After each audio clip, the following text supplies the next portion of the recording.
"We've decided, you're not invited to the wedding," my mother smirked. "Good to know," I said, transferring back the $8,600 honeymoon fund and canceling the flights I'd booked. By morning I had 28 missed calls, and one message that rewrote everything. Trip cancelled. I had just finalized the honeymoon itinerary. 5 nights in Santorini, 3 in Florence. I'd even added a surprise upgrade to a suite with a private plunge pool. My sister had no idea. I wanted her to feel special. I wanted her to know I cared. That's the kind of sibling I'd always been. Quietly supportive. Never asking for credit. Never expecting anything in return. So when the dinner invite came through, I didn't hesitate. "Just a small gathering," my sister had said. "Final wedding touches." I assumed it was a thank you dinner. Maybe a toast to the people who'd helped. I'd done more than most. Paid deposits, booked flights, even covered the honeymoon fund. I didn't mind. I believed in family. I believed in showing up. The restaurant was one of my favorites. Warm lighting, soft jazz, the kind of place where memories are made. I arrived early as usual. My mother was already seated, sipping her wine with that familiar air of superiority. My sister arrived next, glowing, radiant, chatting about her dress fittings and seating charts. Her fiancé followed, all smiles and charm. My father came last, quiet and reserved as always. We ordered. We laughed. We talked about the weather, the venue, the playlist. Everything felt normal, until dessert. My mother folded her napkin slowly, deliberately, and placed it beside her plate. She leaned back, looked me straight in the eye, and said, "We've decided, you're not invited to the wedding." The words didn't echo. They didn't sting. They just sat there, heavy and final. My sister didn't speak. Her fiancé looked down. My father stared at his untouched crème brûlée. I waited for someone to laugh. To say it was a joke. But no one did. I felt the air shift. The warmth of the restaurant turned cold. I looked at my sister. She avoided my gaze. I looked at my father. He blinked but said nothing. I didn't ask why. I didn't plead. I didn't argue. I simply stood up, nodded once, and walked out. Outside the night was quiet. I could hear the clinking of glasses from the patio, the soft hum of traffic in the distance. I got into my car and drove home in silence. No music. No calls. Just the sound of my own breath, steady and calm. At home I opened my laptop. The honeymoon fund, $8,600 I had transferred weeks ago, was still sitting in the shared account. I moved it back to my own. Then I logged into the airline portal and canceled the flights I'd booked for them. No message. No explanation. Just silence. I didn't sleep much that night. Not because I was upset, but because I was thinking. Replaying every moment. Every favor. Every sacrifice. I had always been the helper. The fixer. The one who showed up. And now I was the one being erased. By morning my phone was buzzing. 28 missed calls. My sister. My aunt. My cousin from Florida. Even my mother. I didn't answer. I wanted them to sit in the confusion. Let them wonder. Let them feel the absence of my usual support. I made coffee and sat by the window watching the sun rise. It was peaceful. But inside I felt something shift. Not anger. Not sadness. Something sharper. Something colder. A clarity I hadn't felt before. Around noon a message came through. Not a call. Just a simple text. From Dad, "We need to talk." I didn't agree with what they did. I stared at the screen. My father wasn't the type to send emotional messages. He was practical. Reserved. For him to reach out like this meant something had cracked. I didn't reply right away. I went for a walk instead. Past the bakery where I'd ordered the wedding cake. The florist who had promised to deliver centerpieces. The boutique where I'd helped my sister pick out her rehearsal dinner dress. Every corner of the town held a piece of the wedding I was now excluded from. When I got back I finally responded, "Come by at 6. He arrived on time. He looked tired. Older. He sat at the kitchen table and didn't touch the tea I'd made. For a moment we just sat there, the hum of the refrigerator filling the silence. "I didn't know they were going to do that," he said finally. I didn't agree with it. But I didn't stop it either. I nodded. I didn't need excuses. I needed truth. "There's more," he continued. "Your mother, she's been making decisions behind my back. About the family business. About the trust. She didn't want you involved. I leaned forward. Why? He hesitated. Because you're the only one who asks questions. The only one who doesn't just go along with things. I let that sink in. All those years of being responsible. Of checking the numbers. Reading the fine print. It had made me a threat. She used the wedding as a distraction, he said. She knew you'd be focused on helping. She thought you wouldn't notice what was happening behind the scenes. I turned back to him. So excluding me wasn't personal. It was strategic. He nodded. She didn't want you there because she knew you'd see through it. I stood up and walked to the window. Outside, the sky was turning orange. And you let it happen. He looked down. I didn't know how to stop her. That was the moment everything shifted. The wedding snub wasn't just a cruel gesture. It was a calculated move to keep me out of something bigger. Something that had been brewing beneath the surface for years. I didn't cry. I didn't yell. I felt something colder settle in my chest. A clarity I hadn't felt before. After he left, I sat at my desk and opened the old family files. Bank statements. Property deeds. Business records. I started digging. Not out of revenge, but out of necessity. If they wanted me out, I needed to know why. And I needed to decide what I was going to do about it. The dinner had changed everything. But it wasn't the end. It was the beginning of something far more revealing. And I was ready to uncover it all. The tea had gone cold by the time my father left. I didn't touch it. I just sat there staring at the screen, rereading his message. I didn't agree with what they did. That was all he'd said. No apology. No emotion. Just a plain statement. But it was enough to crack something open. I didn't feel vindicated. I felt exposed. Like someone had peeled back a layer of my life I hadn't realized was hiding rot underneath. I had questions, too many to count, but I didn't want answers from him. Not yet. I needed space to think. To breathe. That afternoon I heard a knock at the door. Not the usual hurried tap of a delivery driver. It was slow, deliberate. I opened it to find a man I hadn't seen in nearly a decade. My uncle, my father's older brother. He looked thinner than I remembered, his hair grayer, his eyes sharper. I heard about the wedding, he said, stepping inside without waiting for an invitation. And I heard what they did. I didn't ask how. Word travels fast in families, especially when drama's involved. He carried a worn leather briefcase, the kind that looked like it had survived 3 generations. He placed it on the table and opened it with care. Inside were papers, yellowed, brittle, some handwritten in faded ink. These, he said, are from your grandfather's estate. Things your mother never wanted you to see. I sat down slowly, unsure what I was about to learn. He pulled out a document and slid it across the table. Your grandfather was a meticulous man.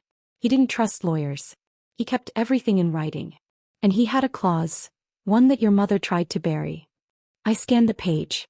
It was a letter, dated nearly 20 years ago. My grandfather had written that whoever demonstrated the most generosity within the family, without expectation of return, would inherit his private estate. Not the business. Not the trust. Something else. Something personal. The honeymoon fund, I whispered. My uncle nodded. He kept track. Quietly. Every gift, every act of kindness. He believed in character more than bloodlines. I leaned back, stunned. She knew. She knew, he confirmed. And she didn't want you to qualify. That's why she pushed you out. The wedding was just the excuse. I felt the room tilt. All those years of helping, of giving, of showing up, it hadn't gone unnoticed. But instead of being celebrated, it had made me a target. She thought if you weren't there, he continued, you wouldn't find out. She didn't count on me keeping copies. I looked at him. Why now? He sighed. As I saw what they did. And I couldn't stay silent anymore. We spent the next hour going through the documents. Letters, ledgers, even photos. My grandfather had kept a record of everything. My birthday gifts to cousins. The time I paid for my aunt's surgery. The way I helped my sister through college. It was all there. I felt a mix of emotions, anger, sadness, disbelief. But mostly I felt clarity. For the first time the pieces made sense. That evening I drove to my parents' house. I didn't call ahead. I didn't warn them. I just showed up. My mother opened the door, surprised. You're here. I need to talk, I said, stepping inside. My sister was in the living room scrolling through her phone. My father sat in his usual chair, silent. I placed the documents on the coffee table. I know everything. My mother's face didn't change. He was always composed, always calculating. I don't know what you're talking about. I pointed to the letter. Grandpa's clause. The estate. The records. You tried to erase me. She glanced at my father, then back at me. That was years ago. It doesn't matter anymore. It matters to me, I said. And it matters to the truth. My sister looked up, confused. What estate? I turned to her. The one you were never told about. Because Mom didn't want me to inherit it. She blinked. Why? Because I passed the test, I said. And she didn't want that. My mother stood up. This is ridiculous. You're twisting things. I didn't raise my voice. I didn't cry. I just laid out the facts. One by one. The documents. The dates. The contributions. The clause. My father stayed silent. My sister looked away. My mother tried to deflect, but the truth was louder than her denial. When I finished, I stood up. I'm not here for your approval. I'm here because I deserve to know. And now I do.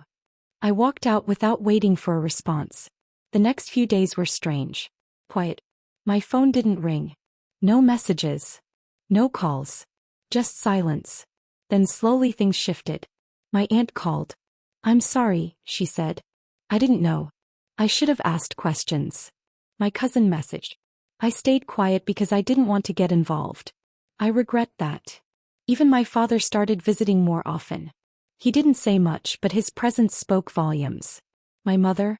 He stopped speaking to me altogether. No calls. No texts. Not even a glance when we crossed paths at a family gathering. But I didn't mind. I had uncovered the truth. I had reclaimed my place. And I wasn't done yet. There was more to learn. More to uncover. But for now I had broken the silence. And that was the first step toward everything else. The morning of the wedding arrived like any other, but the air felt heavier. I wasn't invited, but I knew the time, the venue, even the seating chart. I'd helped design it. I didn't dress up. I didn't drive there. I didn't plan a dramatic entrance. But I did send something far more powerful than my presence. A letter. Handwritten. Folded with care. Sealed in an envelope with her name on it. I asked a mutual friend, someone who hadn't picked sides, to deliver it just before she walked down the aisle. I didn't want chaos. I wanted clarity. I wanted her to read it when it mattered most. In that letter I told her everything. Not with bitterness but with truth. I laid out the facts. The honeymoon fund, the inheritance clause, the manipulation. I reminded her of the nights I stayed up helping her study, the times I covered her rent, the way I defended her when no one else did. I reminded her of who I had been to her, and who I could no longer be. I told her I was done being the safety net. That I wouldn't cushion the fall anymore. That I loved her but I couldn't keep pretending everything was fine. Then I signed it. No flourish. No dramatic ending. Just my name. I didn't wait for a response. I turned off my phone, made tea and sat by the window. The sun was warm on my face. The silence was comforting. I imagined her holding the envelope, fingers trembling slightly. I imagined her reading the first line, her eyes scanning faster, her breath catching. I didn't know what she'd do. I didn't expect anything. But I knew I'd said what needed to be said. The fallout came quickly. She didn't finish the ceremony. She walked out halfway through. Guests whispered. My mother panicked. My father followed her. The groom stood alone at the altar, confused and humiliated. The reception was cancelled. The cake was never cut. And I wasn't there to see any of it. I was at home sipping tea, watching the missed calls pile up again. I didn't answer. I didn't need to. I had said everything I needed to say. Later that evening I received a message from my aunt. Just 3 words. She walked out. I stared at the screen, then turned it off again. I didn't feel triumphant. Felt still. Like something had finally settled. The next morning I went for a walk. The streets were quiet. A few neighbors waved. One asked if I'd attended the wedding. I smiled politely and said, no, I had other plans. I passed the boutique where I'd helped her pick her dress. The florist who'd shown us centerpiece options. The bakery that had let us taste 6 different frostings. Every place held a memory. But none of them held regret. That week I signed the lease on a small space downtown. Nothing fancy. Just a modest storefront with good lighting and a cozy back office. I'd always dreamed of starting something of my own. Something that mattered. I opened a community workspace. A place for people who'd been overlooked. Artists. Freelancers. Single parents trying to build something. I hired staff who reminded me of myself. Quiet, capable, underestimated. We painted the walls a soft sage green. We added plants, warm lamps, shelves filled with books. I wanted it to feel like a second chance. Not just for me but for anyone who walked through the door. I didn't invite my family to the launch. The opening day was beautiful. People came. They smiled. They asked questions. They signed up. I stood behind the counter watching it all unfold, feeling something I hadn't felt in years. Pride. A few weeks later I got a letter in the mail. No return address. Just my name written in familiar handwriting. It was from my sister. She said she'd left home. That she'd moved into a small apartment across town. That she'd read my letter again and again. That she'd cried. That she'd finally seen the truth. She asked if she could visit. I said yes. She arrived on a rainy afternoon holding a small bouquet of wildflowers. Her eyes were swollen, her voice quiet. We sat in the living room, the same one where I'd read Dad's message, where Uncle had opened his briefcase, where I'd started piecing everything together. She apologized. Not just for the wedding. For everything. For the years of silence. For the time she'd let Mom speak for her. For the moments she'd chosen comfort over truth. We talked for hours. About childhood. About Grandpa. About the business. About the future. We didn't fix everything. Some wounds take time. Some scars never fade. But we started something new. Something honest. Before she left, she hugged me tightly. "I'm proud of you," she whispered. I watched her walk down the steps, umbrella in hand, disappearing into the mist. And for the first time in years I felt peace. The trip was cancelled. But my journey had just begun.